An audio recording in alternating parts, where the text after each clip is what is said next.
when they call in their statements for the complete destruction of Western civilization, they do mean it. The spirit that possesses them means it. It's just that they recognize that a country of 9 million people in the Middle East, surrounded by countries that wouldn't mind its demise, is an easier thing to destroy than a country of 340 million people like the one we're sitting in. It's a microcosm of the world. Right. You know, it's because the civilized so-called countries of the world are a tiny fraction of the countries of the world. Yes. And so Israel, in its existential condition, replicates the condition of the West in a microcosm. Yes. And of course, one of the, if not the absolutely central things in the West, which is the tradition of the Bible. That the reason, the point I'm getting to is... You talked about that in terms of the celebration of life. Yes. Right? Life more abundant, for example. The point I'm getting to exactly is that when these people, whether it's the protesters in the West or the death cult itself in Hamas, Hezbollah, and others, I think they might have chosen their target well.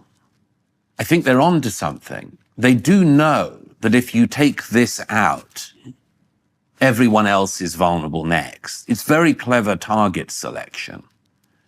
Not just because of size, but because of... Theologically, what it means. Absolutely. What it means theologically. And that's why I get onto this thing that, you see, again, it goes back to your thing about how ignorant we are in the West about the reality of evil, among much else, is the presumption that everyone wants what we want, for instance, which, among other things, is also just narcissistic projection. I mean, maybe everyone else doesn't want what you want. Maybe they want something totally different entirely. But one of the things... Like their women to be covered from head to toe so they can only see out one eye and never talk. Maybe they want that. Maybe they want that. Since they're pursuing that. And, you know, one of the things I thought of a lot when I was thinking, when I was covering the...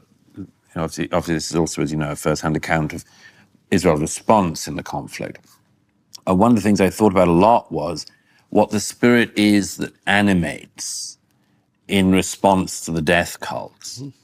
And I realized that it is, it's there in our texts. It's there in the books. Therefore choose life. Therefore choose life. Deuteronomy. Sure. Deuteronomy. Yeah. Choose life that you and your descendants might live.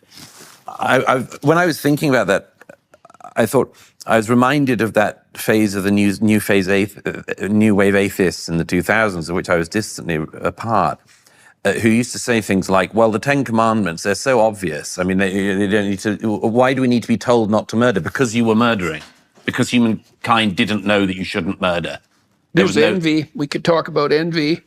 If you don't think that's an a priori condition, right, you are very naive. So I heard that for many years about the Ten Commandments, and it was done in I think, usually naive and flippant way. But when it comes down to this one, literally the commandment to choose life in the face of whatever odds. Yeah, whatever odds. As the psalmist says. That's the story of Job. Exactly. And as the psalmist says, I shall not die, but I shall live. Ah, yes, the West, where our biggest existential crisis is deciding which oat milk goes best with our ignorance. We hear chants for the end of Western civilization and respond with interpretive dance and a strongly worded tweet. Meanwhile, death cults with manifestos aren't hiding their intentions. They're just prioritizing targets.